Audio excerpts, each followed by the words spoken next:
Kalau kita baca Al-Quran, khususnya di Quran Surah Yusuf ayat ke-28 yang berbunyi, sungguh tipu daya wanita sangatlah dahsyat. Maka ini sejalan dengan dua kasus besar yang sangat fenomenal di Indonesia saat ini, yaitu seperti kasus Sambo bunuh Brigadir J, penyebab utamanya karena wanita. Kasus penganiayaan Mario Dendi kepada David, penyebabnya juga karena wanita. Memang Al-Quran tidak akan pernah salah membaca situasi umat manusia dari dulu sampai sekarang dan hingga ke akhir zaman. Semua polanya terus berulang. Tapi saya rasa di balik sadisnya Mario Dendi dan pacarnya Agnes kepada David, kita orang Indonesia patut mengambil hikmah juga di balik semua kejadian ini. Karena dengan adanya kejadian itu, keburukan para pejabat pajak akhirnya terbongkar. Dan sekarang yang terlibat semakin merembet kemana-mana. Dan seruan agar Presiden Jokowi pecat Sri Mulyani pun menggema di mana-mana. Seperti yang sudah kita ketahui bersama bahwa Kementerian Keuangan itu kan merupakan lembaga yang sangat penting bagi suatu negara.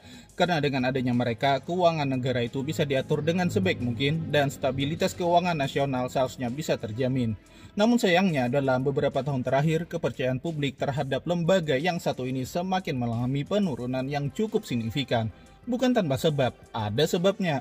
Yang pertama, kenapa Kementerian Keuangan semakin mengalami penurunan? Itu karena ada masalah dengan transparansi dan akuntabilitas mereka dalam pengelolaan keuangan negara.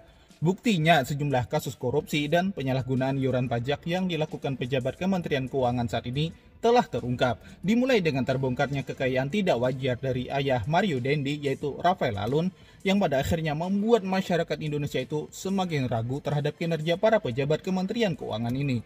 Apakah mereka benar-benar melaksanakan amanah dengan baik atau malah ada permainan di dalam lembaga ini? Itu tadi yang pertama. Kemudian yang kedua, sejauh ini kalau kita lihat kinerja Kementerian Keuangan itu cenderung tidak mengutamakan kepentingan rakyat. Buktinya sejumlah kebijakan yang diambil belakangan ini seperti misalnya pemotongan subsidi BBM atau kenaikan pajak tidak selalu dijelaskan transparan, bahkan seringkali BBM itu naik dengan ugal-ugalan tanpa ada pemberitahuan dan sosialisasi sebelumnya. Itu kan yang kita rasakan selama ini sebagai masyarakat. Oleh karena itu, mungkin akan timbul rasa curiga di hati kita masing-masing kepada para pejabat ini. Apakah mereka benar-benar bekerja untuk kepentingan masyarakat atau kepada kepentingan kelompok tertentu saja?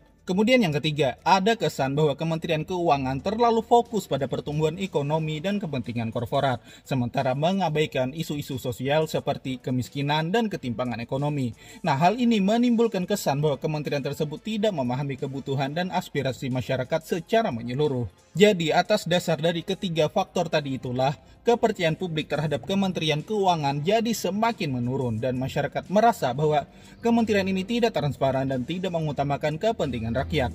Jadi, jangan heran dan jangan salahkan juga masyarakat jadi kehilangan kepercayaan kepada lembaga ini. Bahkan akhir-akhir ini muncul seruan untuk stop bayar pajak sebagai buah dari kekecewaan masyarakat kepada mereka. Dinasihatkan oleh para ulama bahwa Islam sangat menekankan pentingnya integritas dan kejujuran dalam tindakan dan perilaku sehari-hari, terutama bagi para pemimpin dan pejabat publik. Ada beberapa hadis dan ayat Al-Quran yang menekankan betapa pentingnya berperilaku jujur dan tidak korupsi. Antara lain adalah ada hadis dari Abdullah bin Amr. Rasulullah SAW bersabda, mereka yang menipu atau merugikan orang lain bukan termasuk umatku. Hadis riwayat Bukhari dan Muslim. Selain itu ada juga firman Allah di Al-Quran surah Al-Baqarah ayat ke-188 yang artinya, dan janganlah kamu memakan harta sesamamu di antara kamu dengan jalan yang batil. Dan juga janganlah kamu membawa urusan itu kepada hakim supaya kamu dapat memakan sebagian dari harta benda orang lain dengan cara yang tidak benar, padahal kamu mengetahuinya. Kemudian ada lagi hadis dari Abu Hurairah. Rasulullah SAW bersabda, barang siapa yang dipercayakan oleh orang lain terhadap sesuatu lalu ia mengkhianatinya, maka dia tidak akan mencium bau surga. Hadis riwayat Bukhari dan Muslim.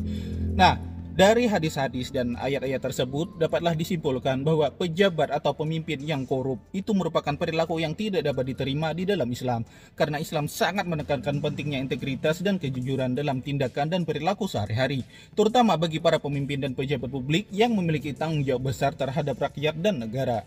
Dan apabila ada pejabat yang masih berani melanggar larangan Allah tersebut, maka ada lagi peringatan dari Rasulullah SAW di hadis beliau yang berbunyi, barang siapa yang mengambil hak atau harta orang lain dengan cara yang tidak benar, maka di hari kiamat nanti dia akan datang dengan membawa kepalanya sendiri, sedangkan kepalanya itu terus berputar-putar dan dia akan mendapatkan azab yang pedih. Hadis riwayat Bukhari dan Muslim. Nah, dari hadis dan ayat-ayat tersebut, maka dapat dipastikan bahwa pejabat atau pemimpin yang melakukan tindakan korupsi dan menyengsarakan rakyatnya, maka sudah Allah janjikan hukuman yang sangat berat di akhirat bagi mereka, yaitu azab di neraka. Nah, kalau pejabat-pejabat di negara kita ini, sebenarnya mereka takut nggak sih dengan neraka? Mungkin ada yang bisa bantu jawab? Nah, lalu kesimpulannya setelah kita tadi mengetahui bagaimana bobroknya sifat pejabat keuangan di negara kita ini yang hanya ingin memperkaya diri sendiri dan kelompoknya saja.